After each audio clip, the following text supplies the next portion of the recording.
Hello friends, आज की इस वीडियो में हम जानेंगे एलिप्स के बारे में। प्रीवियस वीडियोस में हमने सीखा सर्कल और पैराबोला के बारे में, जो एक पॉइंट का पाथ होता है। वैसे ही एलिप्स भी एक पॉइंट का पाथ होता है। उस पाथ को हम ट्रेस करते हैं तो फिर एक एलिप्टिकल शेप निकल कर आता है।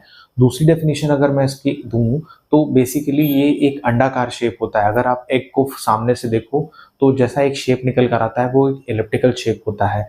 या हम अगर इसको मैथमेटिकल टर्म्स में जानने की कोशिश करें तो आप जैसा देख सकते हैं, हमने बोर्ड पर एक कोन ड्रॉ कर रखा है और उस कोन को हमने इस तरीके से कट कर रखा है कि उसका कट का एक्सिस, अगर कट का एक्सिस जो कोन का एक्सिस है उससे अगर कुछ एंगल बना रहा हो, आप देख सकते हैं कुछ एंगल बना रहा हो, तो हम ये कह सकते हैं ये जो शेप निकल कर आएगा, जो कट करेंगे हम उस कोन को, वो एक एलिप्टिकल शेप होगा। ठीक है, आप उसको विजुअलाइज कर सकते हैं। एक कोन कंसीडर करके विजुअलाइज करने की कोशिश करिए। अगर उसको हम हॉरिजॉन्टल एक्सिस के पैरेलली कट करेंगे तो एक सर्कुलर शेप में आएगा, लेकिन अगर उसको हम थोड़ा सा तिरछा कट करेंगे तो वो एक एलिप्टिकल शेप ड्रॉ करेगा, एक अंडाकार शेप ड्रॉ करेगा। कुछ वैसी ही कर्व को हम यहाँ पर एनालिसिस करने जा रहे हैं, उसकी इक्वेशन को बिल्ड करने जा रहे हैं और उसके डेरिवेशंस, उसके प्रूफ, उसकी प्रॉपर्टीज और उसके अराउंड जो भी पैरामीटर्स या जो भी कह सकते हैं नॉमेनक्लेचर्स होते हैं, उनको आज हम जानने की कोशिश करेंगे। ठीक है, तो इसके लिए चलता है बोर्ड पर। आप देख सकते हैं हमने बोर्ड पर एक कर्व ड्रॉ कर रखा है, ठीक है, जो कि लगभग लगभग कुछ इसी शेप का है जैसा हमने कोन में कंसीडर कर रखा है। ठीक है, इसी एलिप्स को हमने ड्रॉ कर रखा है।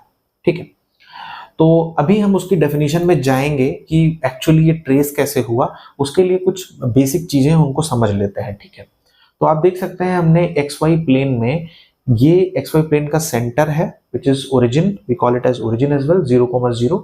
ये एक्स एक्सिस है, ये minus x axis, y minus y. ठीक है, और हमने एक पॉइंट कंसीडर कर रखा है, point A which is at distance of a,0। इसी के equidistance negative side minus a,0, point B. Opposite side में हमने 0,b कंसीडर कर रखा है, जो ये कर्व y एक्सिस को कट करता है, और नीचे साइड पर नेगेटिव y एक्सिस में 0,-b पे कंसीडर कर रखा है।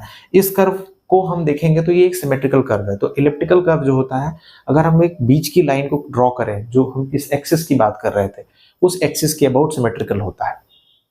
ठीक है, और आप देख सकते हैं इस इलिप्स को हमने वर्टिकली थोड़ा सा कंप्रेस कर दिया है। वैसा सोचिए एक सर्कल है, उस सर्कल को अगर हम वर्टिकली कंप्रेस कर दें तो क्या होगा, वो सर्कल हॉरिजॉन्टली एक्सपैंड हो जाएगा और हम कह सकते हैं कि हॉरिजॉन्टली उसकी जो ओवरऑल एक्सिस होगी, उसकी लेंथ ज्यादा होगी as compare to vertical axis की लेंथ के। ठीक है, तो ऐसे केसेस में जिसमें हॉरिजॉन्टली हमारा एलिप्स जो है वो बड़ा होता है, वो एनलार्ज्ड होता है, उस एक्सिस को हम बोलते हैं मेजर एक्सिस और उसकी अपोजिट एक्सिस को हम बोलते हैं माइनर एक्सिस। या दूसरी भाषा में हम कह सकते हैं, देख सकते हैं आपने, हम यहाँ पे हमने F1 और F2 पॉइंट कंसीडर कर रखा है, इसको हम बोलते हैं फोकस ऑफ द एलिप्स।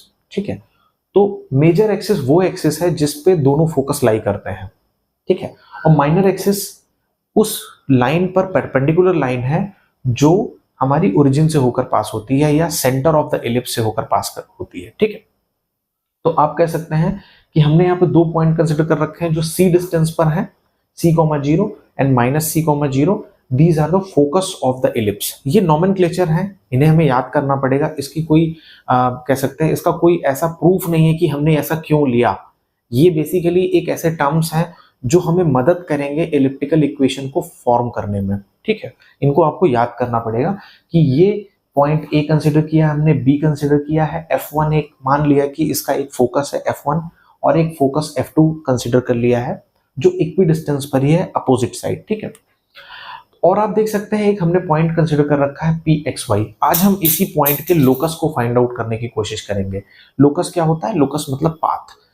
और एलिप्स की जो मैथमेटिकल डेफिनेशन होती है वो ये होती है कि किसी भी पॉइंट की XY प्लेन में अगर हम इन दोनों फोकस से डिस्टेंस का सम लें, वो कांस्टेंट होना चाहिए। कहने का मतलब क्या है कि अगर इस पॉइंट को हमने P को यहां कंसीडर कर रखा है और इसके डिस्टेंस को लिखें अगर हम, तो डिस्टेंस क्या हो जाएगी, PF1 प्लस PF2।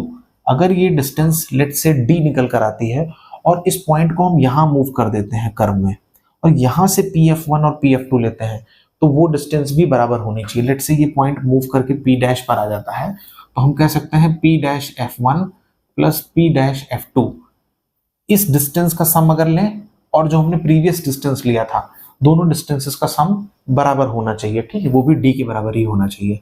इस पॉइंट को हम कहीं भी कंसीडर करें, चाहे C पर, चाहे यहाँ पर, चाहे यहाँ पर, वो सेम प्रॉपर्टी को फॉलो करेगा।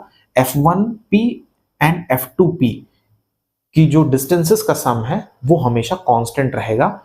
तो ऐसे सारे पॉइंट्स को अगर हम XY प्लेन में ड्रॉ करें F1 F2 के अराउंड, और उन पॉइंट्स को हम ट्रेस करें, अगर उसके पाथ को ट्रेस करें, तो आप देखेंगे वो एक एलिप्टिकल पाथ ड्रॉ करेगा, ठीक है।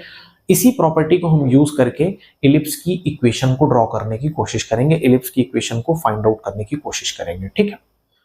तो आप देख सकते हैं ये हमने कुछ नॉमेनक्लेचर्स ले रखे हैं। तो ये हमारी मेजर एक्सिस हो गई, ये हमारी माइनर एक्सिस हो गई, ये दो फोकस हो गए, ये एक वेरिएबल पॉइंट हो गया XY, ठीक है।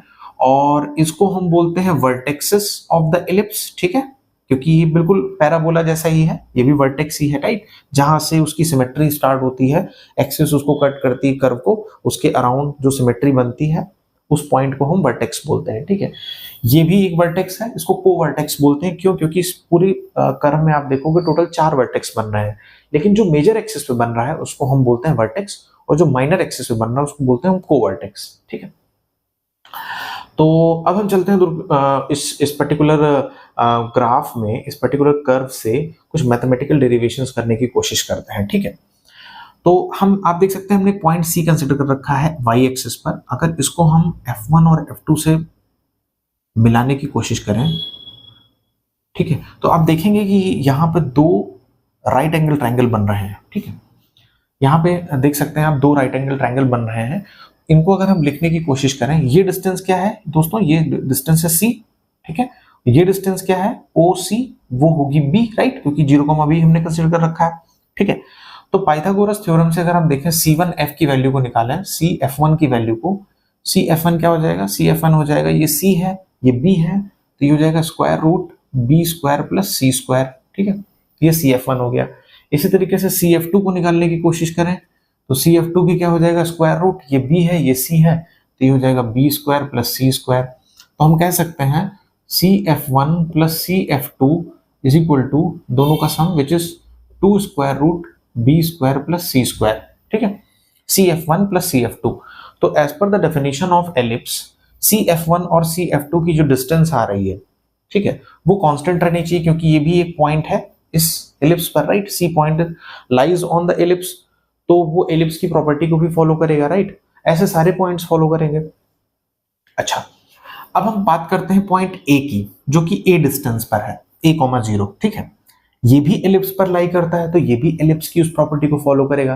कहने का मतलब क्या है, A से दोनों फोकस की जो डिस्टेंसेस हैं उनका सम, मतलब AF1 और AF2, यहां पे लिखे हम AF1 प्लस AF2, ये डिस्टेंस भी CF1 CF2 के बराबर होनी चाहिए, राइट, क्योंकि वो एलिप्स पर लाई करता है as per the definition of ellipse, ठीक है। तो चलिए दोस्तों AF1 और AF2 को फाइंड आउट करने की कोशिश करते हैं। AF2 को ध्यान से देखेंगे आप, तो ये डिस्टेंस हमको पता है ये A है, OA हमारी A है, OF2 हमारी C है, तो F2A क्या हो जाएगा, F2O plus OA which is C plus A, यहां हम लिख सकते हैं C plus A plus AF2 को फाइंड आउट करने की कोशिश करते हैं। This is AF2 actually, AF2, AF1 हम यहां पर निकालते हैं। AF2 हमारी आ चुकी है C प्लस A, AF1 क्या हो जाएगी, टोटल डिस्टेंस A है, OA हमारी A है, और OF1 हमको पता है C, तो A में से C माइनस कर दे तो AF1 आ जाएगा, राइट। तो ये हम कह सकते हैं ये हो जाएगी A माइनस C, राइट, ये टोटल A माइनस C कर देंगे तो ये आ जाएगा CF1 प्लस CF2, ये हम निकाल चुके हैं, 2 square root B square plus C square, ठीक है। यहां से C और C कैंसिल हो जाएगा, ये आ जाएगा 2A is equal to 2 square root B square plus C square, ठीक है। स्क्वायर कर देते दोनों साइड, 2 कैंसिल कर देते, तो हम कह सकते हैं कि A square is equal to B square plus C square, या C square is equal to A square minus B square. ये रिलेशन आप याद रखिएगा। इसका मतलब हम कह सकते हैं कि जो ओरिजिन से किसी भी ईदर ऑफ द फोकस की डिस्टेंस है, जिसको हमने C कंसीडर कर रखा है, C square should be equal to semi major axis की length which is A square minus semi minor axis की लेंथ। ए हमारा क्या था, ए हमारा है सेमी मेजर एक्सिस लेंथ और बी हमारा है semi minor axis length. Okay, तो आपको एक रिलेशन मिल गया सी, ए और बी में। ठीक है, अब दोस्तों हम एक काम करते हैं, इस प्रॉपर्टी को यूज करके इसको हम लिख लेते हैं, कहीं पर यहां लिख लेते हैं, that is A square is equal to B square plus C square. ठीक है, और इस प्रॉपर्टी को यूज करके हम इक्वेशन ऑफ एलिप्स को फाइंड आउट करने की कोशिश करते हैं। ठीक है, चलिए इक्वेशन ऑफ एलिप्स को अगर हम फाइंड आउट करें तो अब फिर से वही प्रॉपर्टी लगाते हैं। पी हमने पॉइंट कंसिडर कर रखा है। जब भी हमें इक्वेशन फाइंड आउट करना होता है तो हम एक वेरिएबल मानते हैं एक्स वाई, क्योंकि हमें वो इक्वेशन एक्स वाई के टर्म्स में फाइंड आउट करनी होती है, क्योंकि हमें वो एक्स वाई पता नहीं है। और अगर हमें पता है कि कोई पॉइंट उस इक्वेशन को उस कर्व को सेटिस्फाई करेगा, तो इसका मतलब उस एक्स वाई की वैल्यू को अगर हम सब्स्टिट्यूट करेंगे उस इक्वेशन में, तो वो पॉइंट उस कर्व को उस पॉइंट पे सेटिस्फाई करना चाहिए, राइट। या हम कह सकते हैं कि कोई भी पॉइंट जो हमारे कर्व पर लाई करता है उस इक्वेशन को पूरी तरीके से सेटिस्फाई करेगा। ठीक है, तो अब हम चलते हैं, यहां पे भी वही प्रॉपर्टी लगाते हैं, P F one plus P F two should be equal to what. कह सकते हैं हम C F one plus C F two या A F two plus A F one, उसकी वैल्यू हमने अभी निकाली, वो 2a के बराबर होती है, राइट। तो यहाँ पे हम लिख लेते हैं 2a। ठीक है, अब पी एफ वन को निकालने की कोशिश करते हैं। तो p पता है हमें, f1 पता है हमें। ठीक है, तो यहाँ पे हम वही फॉर्मूला लगा देते हैं, दो पॉइंट्स के बीच में डिस्टेंस का formula, which is equal to square root x minus C whole square plus y minus zero whole square which is Y square plus P F two which is square root x plus C का whole square plus Y square is equal to 2a। ठीक है, तो दोस्तों आप देख सकते हैं ये एक इक्वेशन निकल के आ रही है जिसमें दो स्क्वायर रूट के टर्म्स हैं। तो स्क्वायर रूट को अगर खत्म करना होता है, उसका जो ट्रिक होती है, हम क्या करते हैं, एक स्क्वायर रूट को राइट हैंड साइड भेज देते हैं ताकि एक तरफ स्क्वायर रूट खत्म हो जाए। ठीक है, तो हम लोग क्या करते हैं, इसको यहाँ पे रखते हैं, square root x plus c whole square plus Y square is equal to 2a minus square root x minus C whole square plus Y square. दोनों तरफ स्क्वायर कर देते हैं, स्क्वायर करते हैं, अंदर एक्सपैंड कर देते हैं, तो हो जाएगा x square plus C square plus 2cx plus Y square is equal to 4a square plus x square plus C square minus 2cx plus Y square minus 4a square root x minus C whole square plus Y square. ठीक है, X square c square खत्म हो गया, Y square भी खत्म हो गया, इसको यहाँ पे ले आते हैं तो हो जाएगा 4cx minus 4a square minus 4a square root x minus सी whole square plus Y square. ठीक है, 4a को यहाँ पे लेके आए, 4 से डिवाइड कर दिया हमने दोनों तरफ। ठीक है, अब एक काम करते हैं, फिर से दोनों साइड में स्क्वायर कर देते हैं। दोनों साइड स्क्वायर करोगे हो जाएगा सी एक्स माइनस ए स्क्वायर का होल स्क्वायर, तो जैसे स्क्वायर करोगे तो हो जाएगा सी स्क्वायर एक्स स्क्वायर प्लस ए की power 4 minus 2c square x square. ठीक है, इंटू ए स्क्वायर, ओ सॉरी, अगर आप होल स्क्वायर करोगे सी एक्स माइनस ए स्क्वायर का, तो सी स्क्वायर एक्स स्क्वायर प्लस ए की पावर 4 माइनस 2cx इंटू ए स्क्वायर। ओके, यहाँ से 4 खत्म हो चुका ऑलरेडी, माइनस ए का स्क्वायर ए स्क्वायर हो जाएगा, इसको एक्सपैंड कर देते हैं, रूट हट जाएगा। ठीक है, एक्स स्क्वायर प्लस सी square minus 2cx plus Y square. ठीक है, अब थोड़ा सा इसको और एक्सपैंड कर लेते हैं, इज इक्वल टू, इसको मल्टीप्लाई करोगे तो हो जाएगा A square x square c square minus 2cx A square plus A square Y square. यहां से देखोगे माइनस 2cx ए स्क्वायर, ये दोनों टर्म्स कैंसिल हो जाएंगे, खत्म हो जाएगा। ठीक है, और साथ ही साथ आप देखोगे एक्स स्क्वायर का टर्म यहाँ पर है, तो इस टर्म को हम राइट हैंड साइड लेकर जाएंगे। ठीक है, और ए इस वाले टर्म को हम लेफ्ट हैंड साइड लेकर आएंगे, ए स्क्वायर सी स्क्वायर को, ठीक है। तो ये हो जाएगा ए की power 4 minus A square c square is equal to, ठीक है, ये तो कैंसिल ही हो चुका है, is equal to A square x square minus C square x square, इसको हम राइट हैंड साइड लेकर आए, ठीक है। एंड और हमारे साथ क्या हो जाएगा, प्लस ए स्क्वायर प्लस का ए स्क्वायर वाई स्क्वायर, ठीक है। अभी हम देखेंगे तो सी स्क्वायर एक्स स्क्वायर हमारा राइट हैंड साइड आ गया, ठीक है, ए की पावर 4 आ गया, माइनस में ए स्क्वायर सी स्क्वायर आ गया, प्लस का ए स्क्वायर वाई स्क्वायर आ गया, ठीक है। अब एक काम करते हैं, ए की पावर स्क्वायर कॉमन ले लेते हैं, तो ये हो जाएगा A square minus C square is equal to A square x square minus, एक काम करते हैं एक्स स्क्वायर कॉमन ले लेते हैं, तो ये हो जाएगा A square c square into x square, ठीक है, plus A square Y square, ठीक है। और हम देखेंगे इस प्रॉपर्टी से, तो ए स्क्वायर माइनस सी स्क्वायर क्या हो जाएगा, बी स्क्वायर, तो यहाँ पर रख देते हैं A square B square is equal to, ये भी हो जाएगा B square x square plus A square Y square, ठीक है।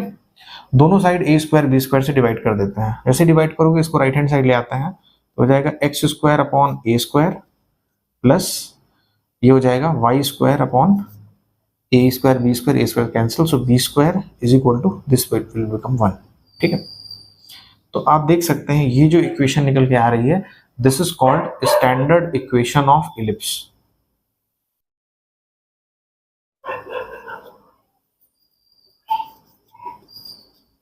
ठीक है, standard equation of ellipse with centre at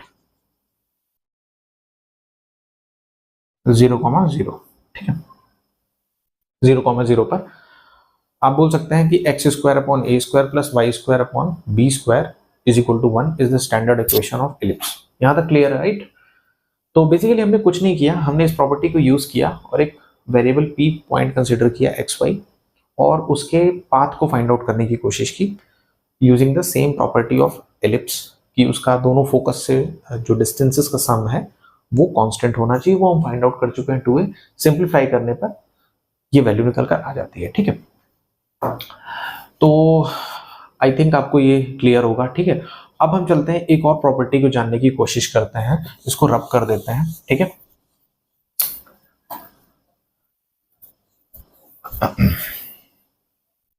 ठीक है, तो हमने दो चीज जानी, दो रिलेशन जान लिए, एक तो जाना A square plus B, A square is equal to B square plus C square, और दूसरा हमने जान लिया X square upon A square plus Y square upon B square is equal to 1, जो कि स्टैंडर्ड इक्वेशन ऑफ एलिप्स है, ठीक है। अब हम जानते हैं जनरल इक्वेशन ऑफ एलिप्स के बारे में।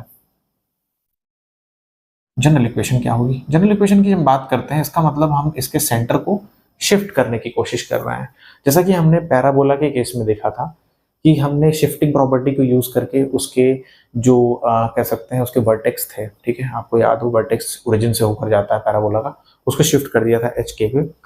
फिर हमने एक शिफ्टिंग प्रॉपर्टी लगाई थी जिसके बेसिस पर एक्स और वाई की वैल्यू को रिप्लेस कर दिया था, तो कुछ वैसा ही यहाँ पे भी करेंगे। सेंटर में 0 0 ले रखा, हमने माना कि इस एलिप्स हमारा एक्स वाई प्लेन ऐसा ही रहेगा और हमारी एक्सिस ऐसी ही रहेंगी, बस इस एलिप्स को उठा के हम किसी एच कॉमा के सेंटर वाले एलिप्स में भेज देंगे। इसका मतलब उसका हम जो सेंटर है उसको ओ ना कंसीडर करके हम लेट से उसको ओ डैश मान लेते हैं, जिसका सेंटर है एच कॉमा के, ठीक है। एलिप्स यही रहेगी, सब कुछ यही रहेगा, सारी शेप्स की प्रॉपर्टीज वही रहेंगी, बस हमने इसके जो ओरिजिन है, जो उसका सेंटर है, उसको शिफ्ट कर दिया एच कॉमा के पे। पहले 0 0 था, अभी हमने उसको एच के कर दिया। तो हम कह सकते हैं हमने अगर लेट से कर्व को राइट हैंड साइड शिफ्ट किया, पॉजिटिव साइड शिफ्ट किया, तो आपको पता है जब भी हम कर्व को right hand side positive side shift करते हैं तो x को लेट से h डिस्टेंस पर हॉरिजॉन्टली पॉजिटिव साइड अगर शिफ्ट कर रहे हैं तो x को रिप्लेस कर देते हैं x माइनस h से, और y को रिप्लेस कर देते हैं अगर पॉजिटिव y की तरफ कर रहे हैं तो y माइनस k से, ठीक है। ये याद रखिएगा आप, ठीक है। अगर किसी कर्व को किसी एच के पॉइंट पर शिफ्ट करते हैं उसके सेंटर को, ठीक है, और हमें पता है किस तरफ शिफ्ट कर रहे हैं, अगर राइट हैंड साइड शिफ्ट कर रहे हैं इसका मतलब पॉजिटिव साइड अगर शिफ्ट कर रहे हैं तो x रिप्लेस हो जाता है x माइनस एच से और y रिप्लेस होता है y माइनस के से, याद रखिएगा, ठीक है। चलिए इसको अगर हम यहाँ पे सब्स्टिट्यूट करें तो क्या वैल्यू आ जाएगी, ये आ जाएगी हमारी x minus H whole square upon A square Y minus K whole square upon B square is equal to 1। ये उस इलिप्स की इक्वेशन है जिसके सेंटर 0,0 नहीं है, इसके सेंटर है h, k। ठीक है, बाकी सारी प्रॉपर्टीज सेम रहेंगी। और साथ ही साथ हम इसमें और प्रॉपर्टीज को जानने की कोशिश करें। चलिए दोस्तों, एक प्रॉपर्टी और इसकी जानते हैं, that is called the eccentricity of the ellipse. Eccentricity of the ellipse.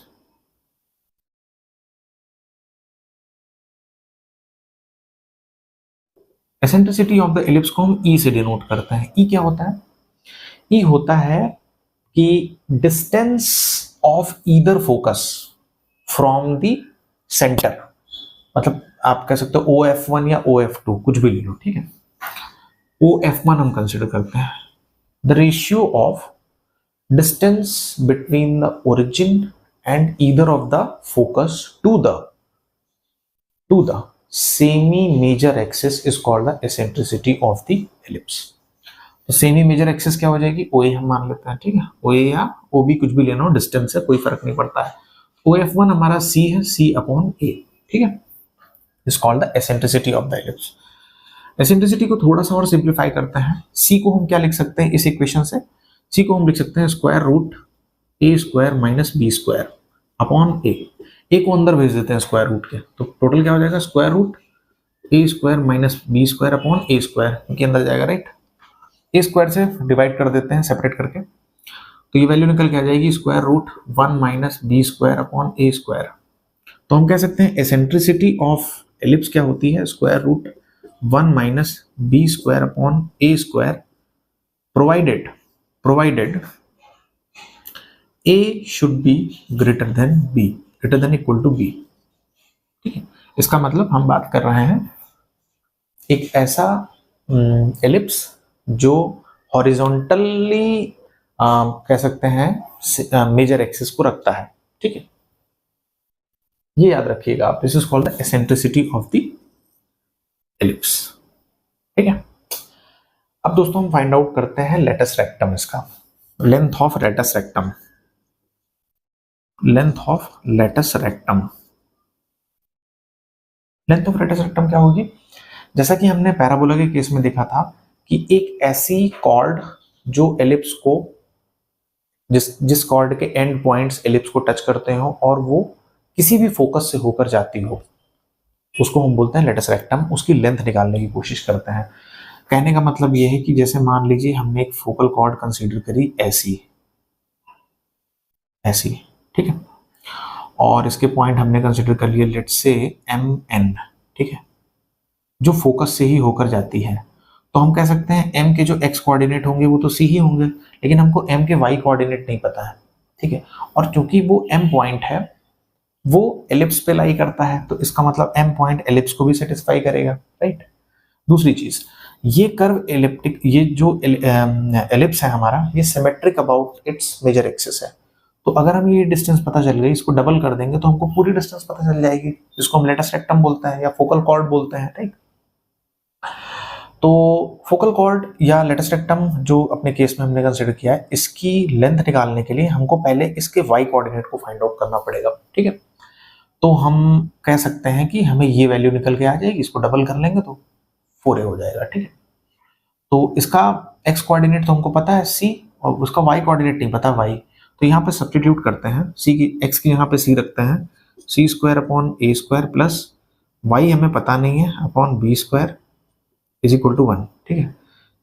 y की वैल्यू को फाइंड आउट कर लेते हैं। y स्क्वायर क्या हो जाएगा? 1 minus c square upon a square into b square, ठीक है। ये वैल्यू निकल के आ गई। अब थोड़ा इसको सिंप्लीफाई कर लेते हैं। a स्क्वायर को ऊपर ले जाएंगे तो a square minus c square upon a square into b square, ठीक है। a square minus c square क्या होगा? वो हो जाएगा b स्क्वायर के बराबर। तो ये वैल्यू आ जाएगी b square into b square, b की power 4 upon a square. Square root ले लेंगे दोनों साइड, तो y की वैल्यू आ जाएगी प्लस माइनस स्क्वायर रूट, ये रूट खत्म कर देगा इन इवन पावर्स को, तो ये हो जाएगा b स्क्वायर अपॉन a। तो आप देख सकते हो कि y की दो वैल्यूज निकल के आ रही हैं। एक पॉजिटिव साइड आएगी, एक नेगेटिव साइड आएगी, ठीक है, नेगेटिव वाई एक्सिस पर। तो बी स्क्वायर अपॉन ए, ये तो हमारी लेंथ निकल के आई एम एफ वन की। एम एफ वन जो है वो है बी स्क्वायर अपॉन ए। हमें फाइंड आउट करना है एम एन की लेंथ। तो एम एन की लेंथ क्या हो जाएगी? एम एन की लेंथ हो जाएगी 2 times B square upon A, ठीक है। तो लेंथ ऑफ रेटस रेक्टम क्या निकल के आता है? 2b square upon A, 2 into square of the semi minor axis divided by semi major axis, 2b square upon A, ठीक है। तो दोस्तों आप देख सकते हैं हमने मोस्ट ऑफ द कॉन्सेप्ट इसमें कवर कर लिए हैं अपने एलिप्स में। और इसमें हाँ, एक वेरिएशन आपको पता होना चाहिए। क्या है वो वेरिएशन, वो जानने की कोशिश करते हैं। तब तक हम एक काम करते हैं, यहाँ पे एसेंट्रिसिटी का फॉर्मूला भी लिख लेते हैं। एसेंट्रिसिटी आई थी 1 माइनस बी स्क्वायर अपॉन ए स्क्वायर, ठीक है। तो अभी आप देखते हैं इसमें हम फाइंड आउट करते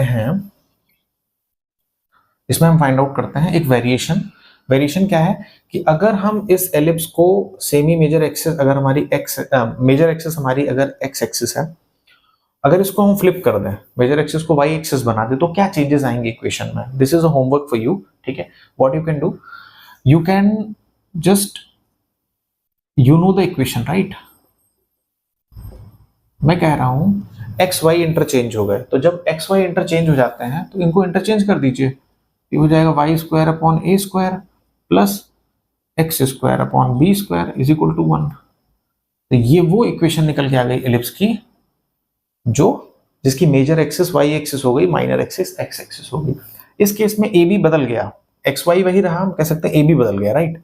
तो इस केस में एसेंट्रिसिटी क्या हो जाएगी? एसेंट्रिसिटी हो जाएगी square root 1 minus A square upon B square provided B is greater than equal to A, ठीक है। B is greater than equal to A. और एक स्पेशल केस डिस्कस करते हैं कि अगर ए बी के बराबर हो गया तो क्या होगा? ए बी के बराबर हो गया, इसका मतलब ये हुआ कि ये डिस्टेंस और ये डिस्टेंस बराबर हो गई। तो इस इक्वेशन से आप देख सकते हो बी की जगह ए रखोगे तो x square upon A square plus Y square upon A square is equal to 1। A square नीचे से हम राइट हैंड साइड भेज देंगे तो वो एक सर्कल बन जाएगा, x square plus Y square is equal to A square. या एसेंट्रिसिटी ऑफ सर्कल हम जानने की कोशिश करें तो square root 1 minus b square upon B square, दोनों बराबर है, राइट। तो 1 माइनस 1 इज 0, तो एसेंट्रिसिटी ऑफ सर्कल हमेशा 0 होती है, ठीक है। और एलिप्स की अगर एसेंट्रिसिटी को फाइंड आउट करें तो एसेंट्रिसिटी एलिप्स की क्या होती है? क्योंकि B is greater than equal to A, तो ये वैल्यू क्या निकल कर आएगी? ये लेस देन 1 निकल कर आएगी, राइट। तो b square upon A square is less than 1। Less than 1 value को अगर हम 1 से माइनस कर देते हैं तो क्या होगा? वो भी लेस देन 1 होगी, राइट। तो हम ये कह सकते हैं कि eccentricity of ellipse is always less than 1, ठीक है। क्यों? क्योंकि अगर हम इस प्रॉपर्टी को देखने की कोशिश करें, हम जानते हैं b is greater than equal to a है। इक्वल टू का केस वो केस है जिसमें वो एलिप्स एक सर्कल बन जाएगी, बट हम वो केस नहीं कंसीडर करते, वो तो एक स्पेशल केस हो गया। b is greater then a हमेशा रहेगा एलिप्स के केस में, ऐसा मानिए, ठीक है। स्क्वायर कर दीजिए दोनों साइड, कोई इफेक्ट नहीं आएगा, ठीक है। b is greater then a है, तो अच्छा हम इस वर्टिकल एलिप्स की बात कर रहे थे, ठीक है। आप किसी भी वे में समझ सकते हैं, अभी हम वर्टिकल एलिप्स की बात कर रहे हैं। वर्टिकल एलिप्स के केस में क्या हो जाएगा? 1 माइनस बी स्क्वायर अपॉन, ये हमारा हॉरिजॉन्टल एलिप्स का केस था, ये हमारा वर्टिकल एलिप्स का केस था, ठीक है। हम ये वाला केस अभी स्टडी कर रहे हैं, ठीक है। यानी कि हमारा जो एलिप्स है वो कुछ ऐसा वाला बनेगा, ठीक है। तो अगर हम इस वाले केस की बात करें तो इसकी एसेंट्रिसिटी का रिलेशन अगर फाइंड आउट करें तो इस केस में b is greater then a है, ठीक है। तो b square upon a square should be greater then 1 होगा, ठीक है। या उल्टा अगर हम देखें a square upon b square, b को उधर लेगा, ये लेस देन 1 होगा, ठीक है। बट कुछ वैल्यू निकल कर आएगी, वो भी पॉजिटिव वैल्यू होगी, राइट। तो उसको 1 से माइनस करोगे तो वो वैल्यू 1 से और छोटी हो जाएगी, तो इस केस में भी e लेस देन 1 होगा। अब हम इस वाले एलिप्स की बात करें जो इस एलिप्स में हमें रिलेशन निकला था, ठीक है। इसकी एसेंट्रिसिटी वैसी होगी, a b से बड़ा है तो ये b square upon a square less than 1 होगा, बट 1 से माइनस हो गया तो वो वैल्यू 1 से छोटी हो जाएगी, तो इस केस में भी एसेंट्रिसिटी लेस देन 1 होगी। तो हम कह सकते हैं कि eccentricity of ellipse is always less than 1 and it is equal in the case of circle. ठीक है, आई होप आपको ये वीडियो बहुत इंफॉर्मेटिव लगा होगा। आपने एलिप्स के बारे में इन डेप्थ नॉलेज गेन कर ली होगी कि एलिप्स की इक्वेशन को कैसे डराइव किया जाता है, और आप इसमें कभी फंस नहीं सकते। अगर आप कभी फंसते हो तो इस प्रॉपर्टी को याद रखना कि किसी भी पॉइंट से दोनों फोकस की जो डिस्टेंस का सम होता है वो कांस्टेंट होता है। ठीक है, आप खुद से भी इस चीज को डराइव कर सकते हो। Stay tuned for my videos for the next few topics on ellipse and some other topics in coordinate geometry. Thank you, friends.